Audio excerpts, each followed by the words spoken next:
Baka madamay ako. Natakot ako. Paano kung may baril? Assalamualaikum. Grabe yung tarha ko, oh. Time check. 2:20 AM. Ngayon lang ako nag-dinner. Hindi ko alam kung dinner siya o midnight snack o breakfast. Pero ngayon lang ako kumain. Yung last na kain ko is kaninang 10 AM ng kanin. Tapos ngayon na ulit ako. Ay, hindi pala ako. Ay, oo, kanin. Tapos ngayon ulit ako kumain ng kanin. Hindi ako makatulog. Tapos pinapanood ko yung kay Sara Duterte. Nag-marathon ako ng mga hearing nila. At saka dun sa niya, chief of staff niya, si Zuleika ba yun? Muslim ba yun? Kasi parang yung Zuleika kasi pangalan ng Muslim. Baka half siya.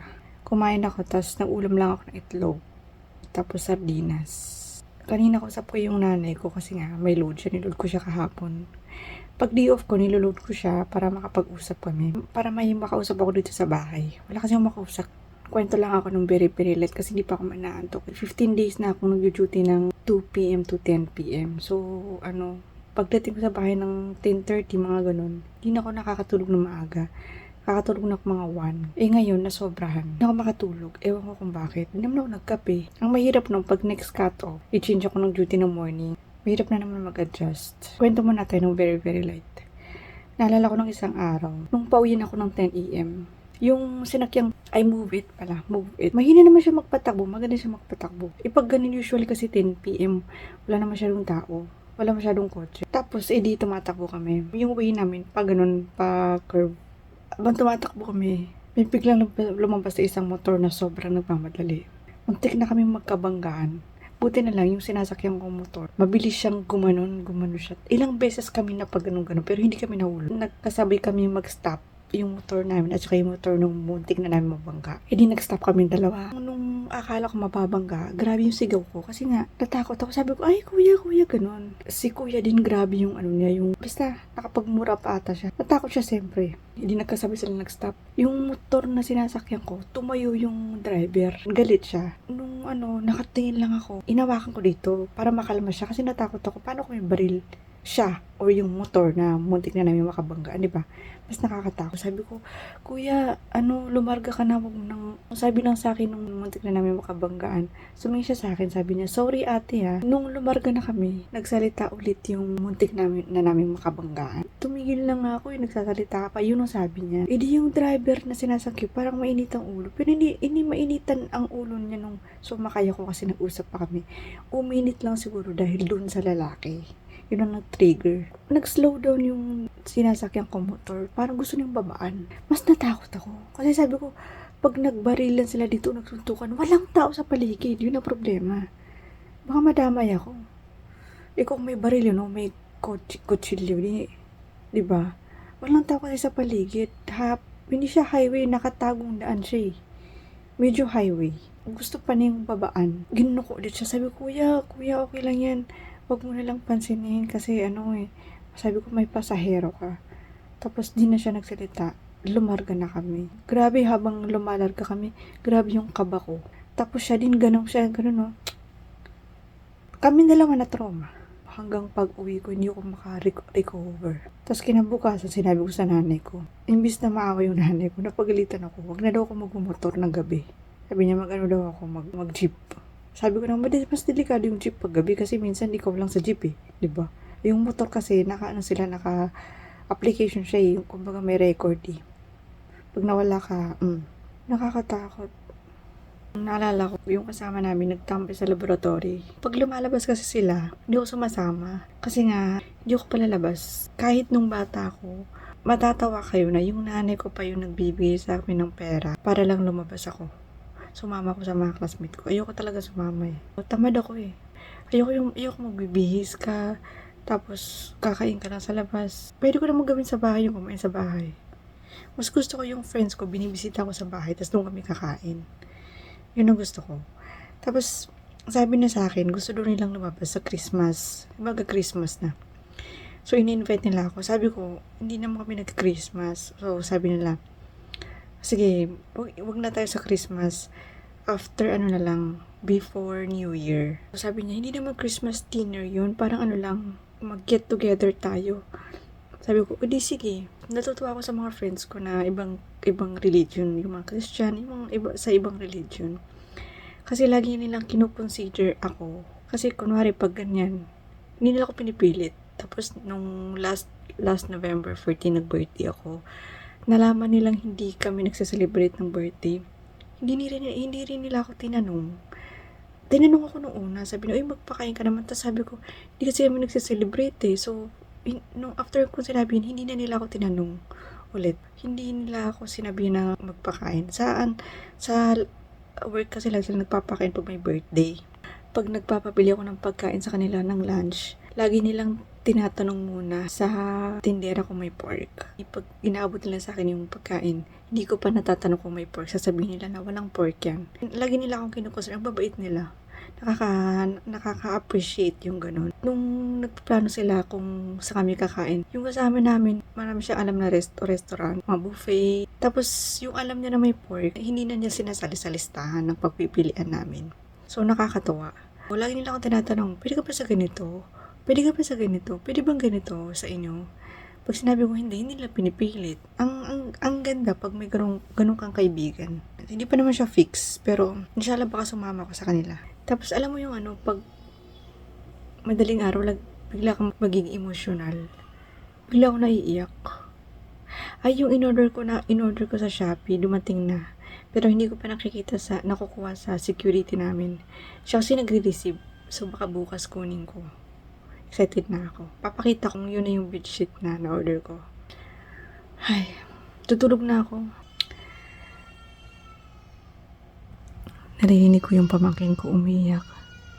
Yung pamangkin ko, late na siya natutulog mga 4 a.m. Tapos gumigising siya 12 noon. Yun ang routine niya.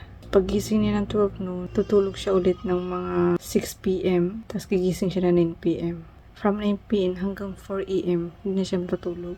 Kaya hirap na hirap yung kapatid ko na mag-adjust. Pero ano naman yung kapatid ko, sanay siya sa puyatan kasi nag-call center siya. Hindi ko na naalala yung call center na pinag-workan ko sa Cagayan de Oro. Ang dami ko kasing napasukan na call center sa Alorica, Concentrix, at saka sa... Hindi ko maalala. Sa Concentrix, Ayala sa Cagayan de Oro City. Hindi ko maalala. Natulog na ako. Next time again. Assalamualaikum. Assalamualaikum.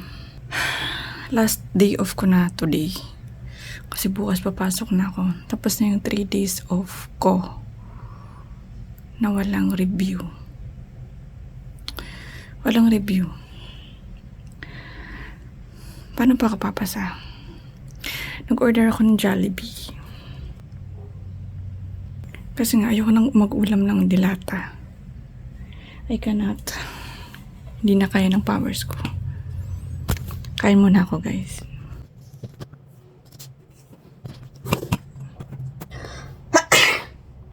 Alhamdulillah. Dito na lang.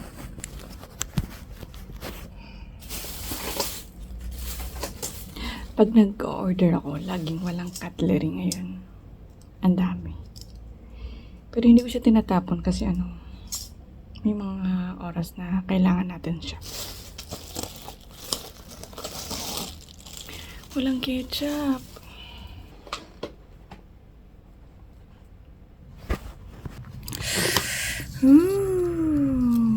Kinuha kong chicken yung dalawa kasi gusto kong magpapak ng chicken.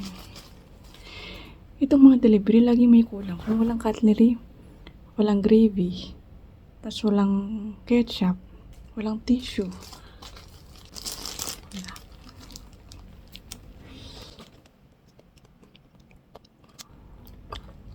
Pinainit na nila.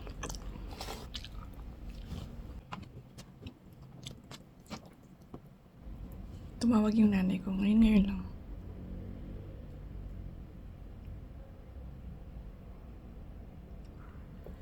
Tumawag yung nanay ko, tapos tumawag din yung Grab, yung Food Panda. Kaya sabi ko sa nanay ko, wait lang. Tumatawag yung Sabi ko tawag siya after 5 minutes. 10 minutes na wala pa. Nagulat ako dun sa ito microphone. Akala ko ulo.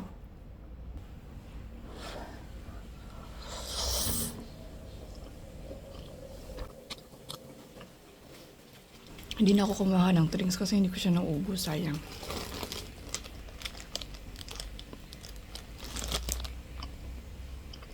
Pag nag-off ako, natutuwa ako kasi siyempre makakatipid ako ng pamasahe. Pero, nagagamit ko rin sa order. Tinitingnan ko yung YouTube Studio. Wala talaga nagsasubscribe sa akin. Magantay ako ng mga 1 month. Pag hindi pa naging 6 yung subscribers ko, tigilan ko na to. Itigil ko na tong kalokohan na to.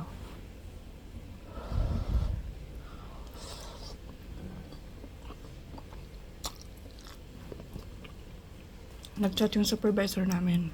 Sabi niya, i-forward na daw namin sa kanya yung mga account namin ng Paymaya. Kasi may bibigay silang risky. Ang maganda sa Cardinal, lagi silang nagbibigay ng mga free. Pag may bagyo, like may free food. Breakfast, lunch, dinner. Tapos ngayon, magbibigay sila ng Christmas package. Tapos, bibigay daw nila pera na lang. Kaya, sinit namin sa kanila yung mga Paymaya namin. Dati din nagpa-concert. Tapos, may free food sa concert. Tapos, hindi ata nila ma-prepare yung free food. Kaya, ginawa nila, kinash na lang nila, sinit nila sa Paymaya namin. So, lahat ng employee, tag 500 pesos. Lahat. From mga doctors up to mga maintenance, mga ganun. May 500 pesos. Hindi ako mahilig sa mainit na pagkain. Ayoko nang mainit. Pati yung kanin ayoko. Kaya ito mainit. Hindi ko siya masyadong feel.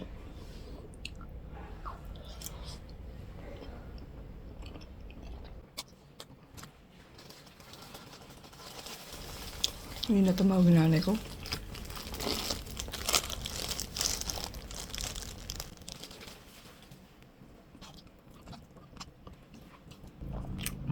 Ay, tumatawag siya. Wait lang ah.